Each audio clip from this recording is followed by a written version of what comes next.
Good evening, Madam President. I rise in opposition to the bill before us.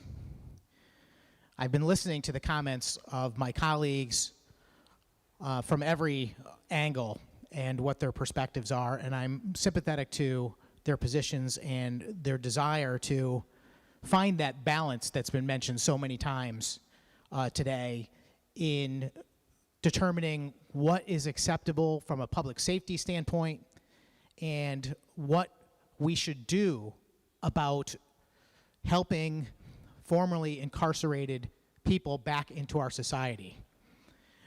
The one thing that strikes me, though, Madam President, is just how inconsistent and inaccurate the comments I keep hearing are from the other side. I've heard it said that, respectfully, we are not debating the significance of the crimes that have been brought up in the amendments. And I disagree. We most certainly are, because this bill is changing the public policy on how we handle the result and impact of individuals that commit these certain crimes. I just heard that we want to give the Board of Pardons and Paroles the ability to do their job and consider not just who people were, but who they've become. And this bill actually limits and mitigates the impact and input from the Board of Pardons and Paroles. I started from the beginning explaining that I am one of the very first people on the Republican side of the aisle to support a policy like this. I've been sympathetic every time I've been approached on the subject of clean slate since probably 5 or 6 years ago when it happened the very first time. I've listened intently, I've made my recommendations, and I've suggested what I think is a proper balance. And I'm sad today, Madam President, because what I've got before me is a bill that I cannot support. And I'm not going to sugarcoat anything. I'm not going to try and market it.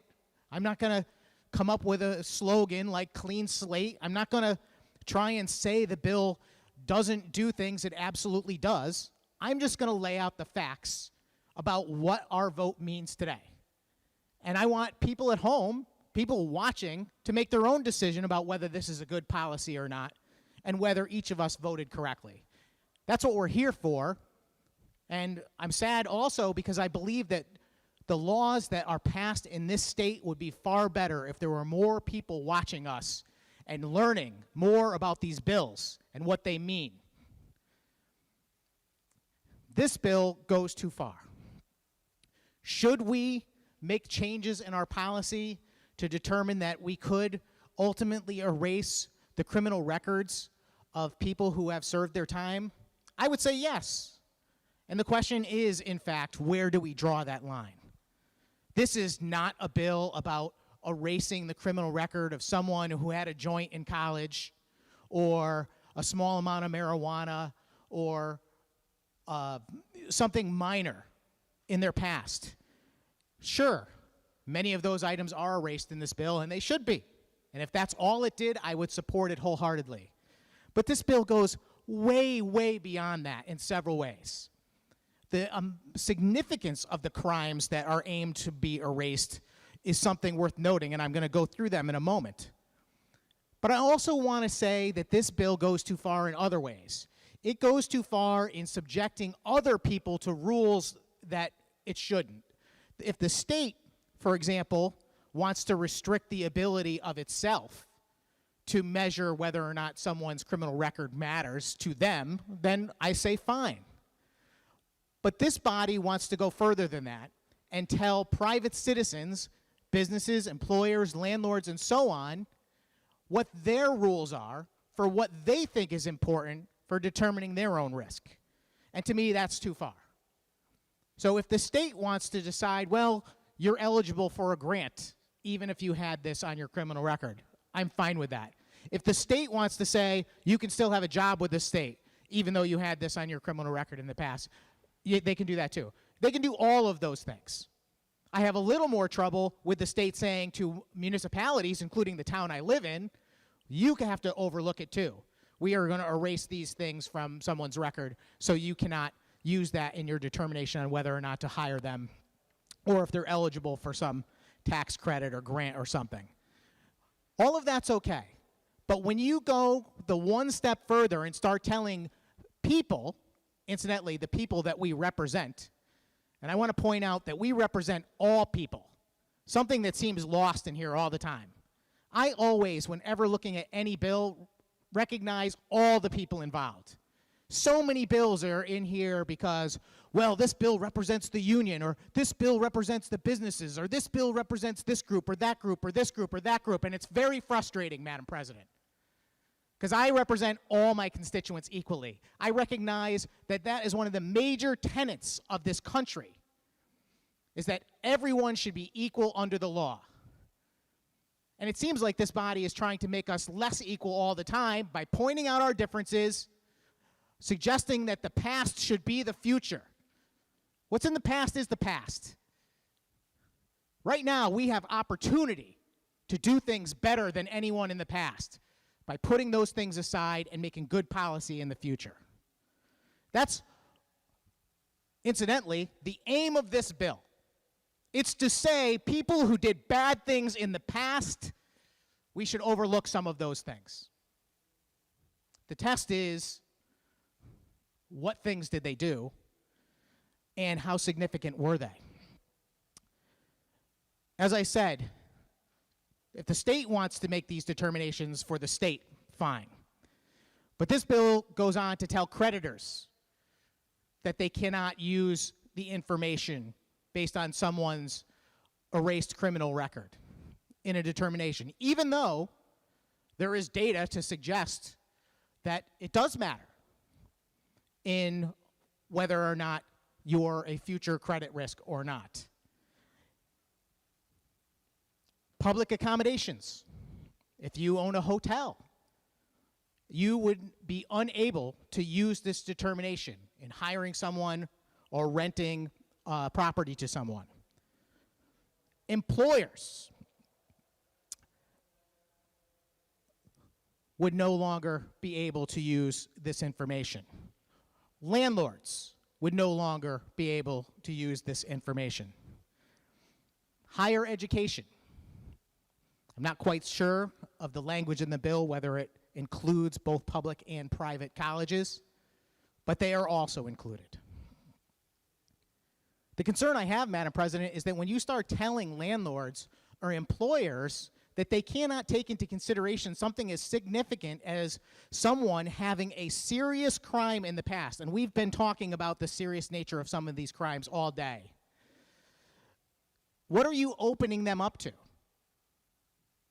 Would the owner of a hotel or any business actually that hires someone have civil liability if something happened, if that person that they hired, based on this law which prohibits them, would they still be liable if some significant incident occurred in the future? I believe they would. There's nothing in here that protects someone.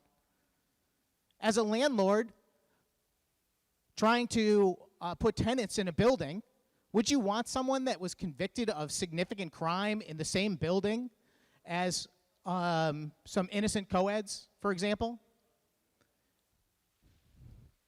These are things that happen in the real world, and the juxtaposition of these things should not be ignored. I'm somebody who firmly believes that when you serve your time, you have paid your debt to society. I want to see people have every opportunity to enter the world and be able to become productive members. But that doesn't mean that we're not responsible for ourselves. If we change in a way to become better people, whether we have a criminal past or not, then we have changed to become better people. And we should be measured by that. And it's unfortunate. It's absolutely unfortunate that some people will measure others by the fact that they had a crime in their past years ago. But there's nothing wrong with that, Madam President. That's how the world works. We are responsible for ourselves and our actions. And the day that we cease to be responsible for ourselves and our actions, we are losing control of our society. Because that control of ourselves and our actions is what keeps society together.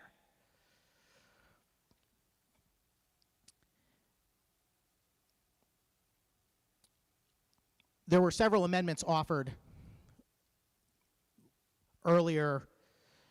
A batch of those amendments was focused on the items that were eligible for erasure after a period of time. And some of my colleagues and I believe that some of the crimes are so significant that those items should not be eligible for erasure. There's also a section of this bill, the very final section, that has to do with immigration. Simply put, the federal government sets a standard by which individuals who have committed crimes become ineligible to stay in the country and are essentially added to a list of folks who should be deported. To get on that list, you've got to commit what is known as a Class A misdemeanor that has a minimum of a 1-year sentence. It's a reasonable provision. And when I list the crimes for you, you're going to be shocked that these list of crimes are not punishable in more significant ways.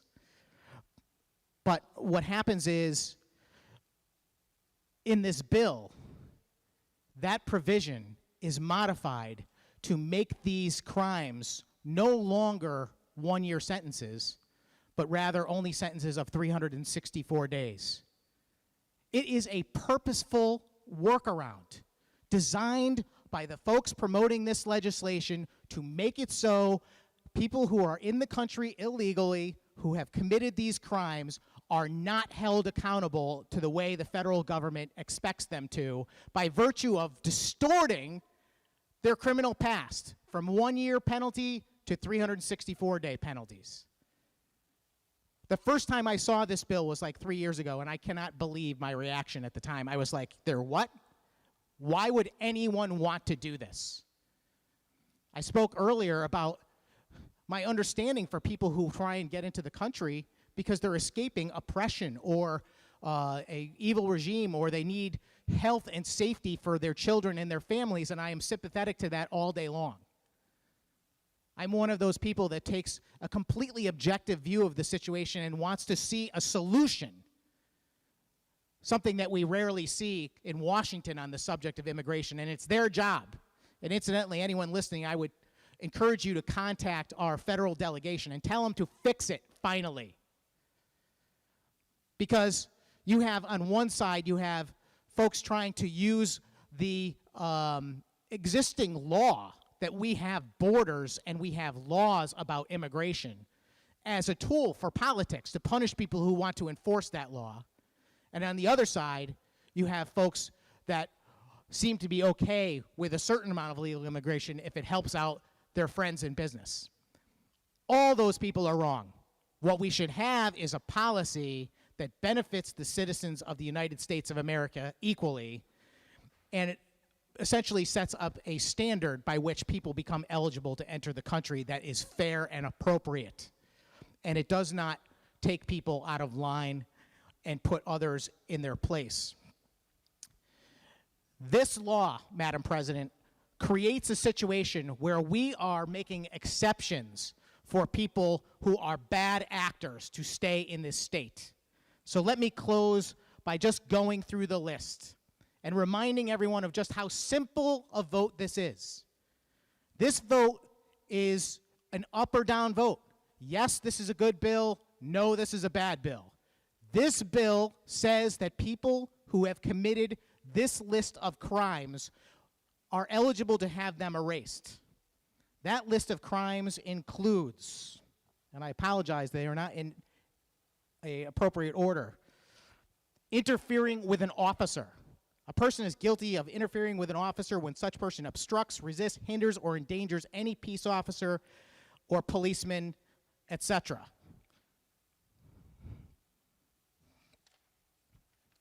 Should people like that have their record erased?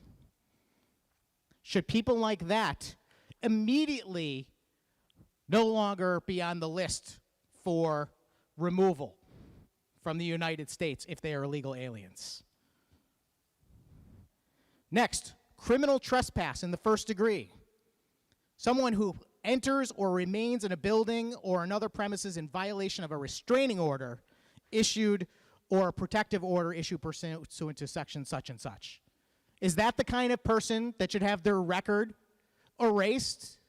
Is that the kind of person that should no longer be removed from the country?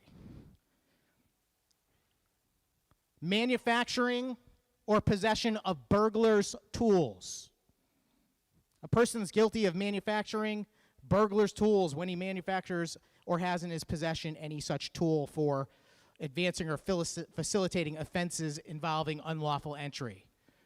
Again, should that person be eligible to have their record erased? Should that person be eligible to stay in the country? Forgive me for jumping around. Custodial interference in the second degree. Being a relative of a child who is less than 16 years old and intending to hold such child permanently or for a protracted period and knowing that they have no legal right to do so. Very similar to kidnapping. Should that person be eligible to have their criminal record erased? This is the question before us, Madam President, and the people listening, I want them to decide for themselves. I'm going to vote no because I don't believe these crimes are worthy of someone having their record erased.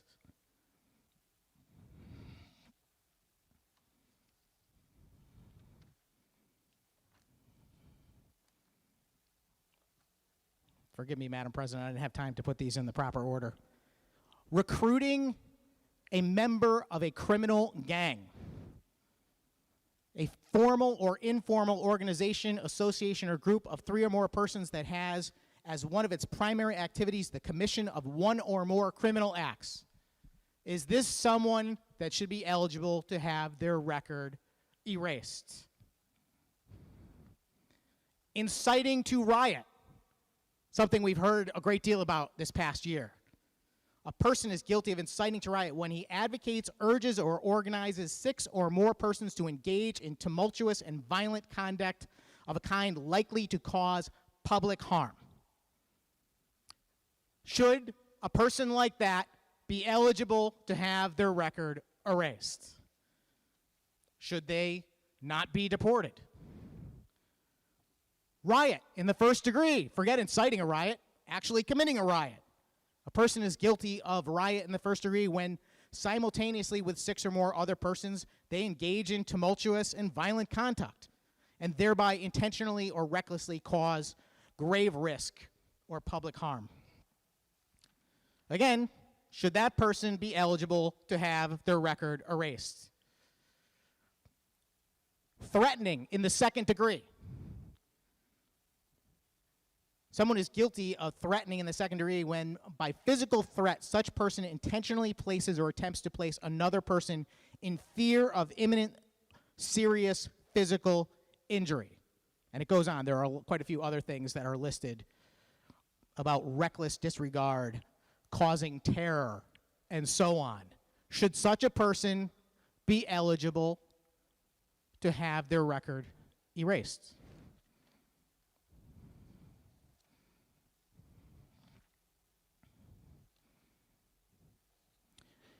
Abuse in the third degree.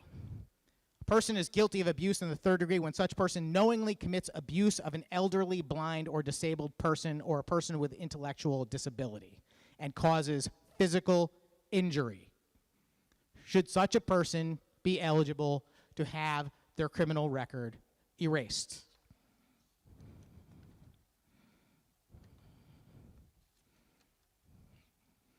Assault in the third degree. A person is guilty of assault in the third degree when, with intent to cause physical injury to another person, he causes such injury to such person or a third person.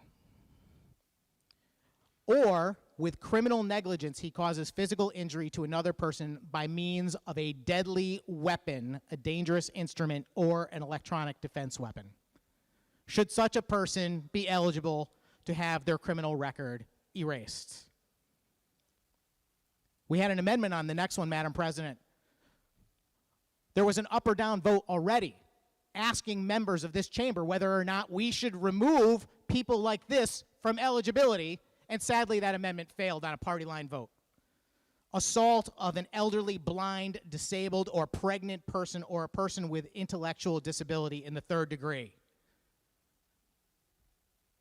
I don't need to get into the details. Should such a person be eligible to have their criminal record erased? I'm afraid, based on the amendment, that most of my colleagues don't believe so. What do you think, person at home watching this? Should that person have to be able to avoid deportation? Number 11, let me see, reckless endangerment in the first degree. Person is guilty of reckless endangerment with extreme indifference to human life. He recklessly engages in conduct which creates a risk of serious physical injury to another person. Should such a person be eligible to have their criminal record erased? There's a theme here, Madam President, and that is that these are becoming more and more significant as I go. Number 12, unlawful restraint in the second degree. A person is guilty of unlawful restraint in the second degree when he restrains another person. Should such a person be eligible to have their criminal record erased? Unlawful dissemination of an intimate image. When such person intentionally disseminates by electronic or other means a photograph, film, videotape, or other recorded image of the genitals, pubic area, or buttocks of another person, etc., etc., etc. I will spare you the details. Should such a person be eligible to have their criminal record erased?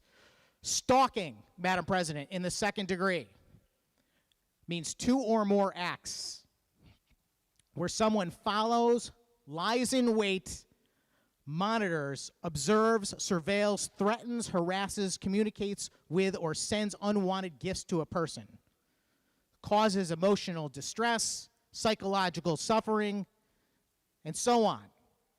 Should such a person be eligible to have their record erased? Should such a person avoid being on the list for deportation?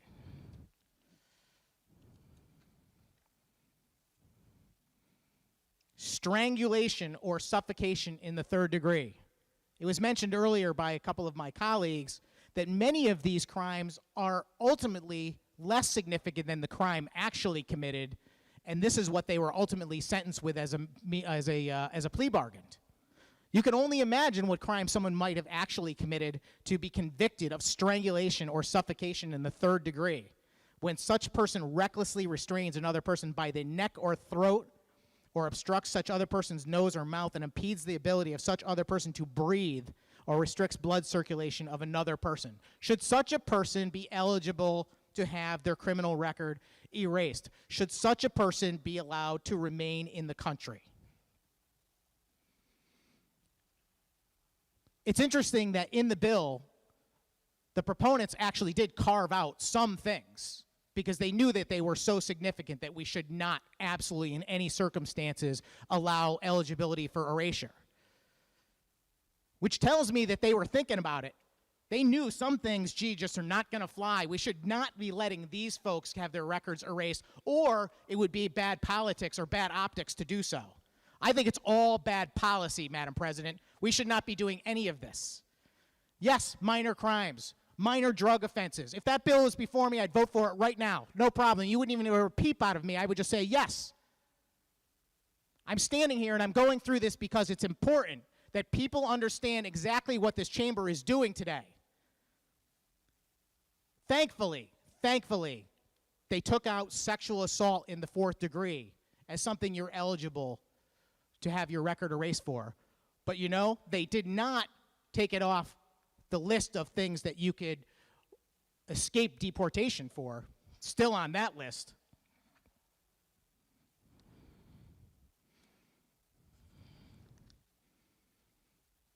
Number 17 on my list, Madam President, criminally negligent homicide. A person is guilty of criminally negligent homicide when, with criminal negligence, he causes the death of another person. Should such a person be eligible to have their record erased? Should such a person escape deportation? That's it, Madam President. I don't have to go into any grand speeches. All I did there was give the facts about what this bill does. If you think this is a good bill and the crimes that I just listed are not important enough that they should not be erased, then vote yes. I have a sneaking suspicion that the people at home watching this, they would disagree, though. I have a sneaking suspicion that anyone watching this would say, "What, are you kidding me? Why would we do this?" Thank you, Senator, for speaking for me and saying no. And I will vote no, Madam President. Thank you. Thank you, Senator. Will you remark for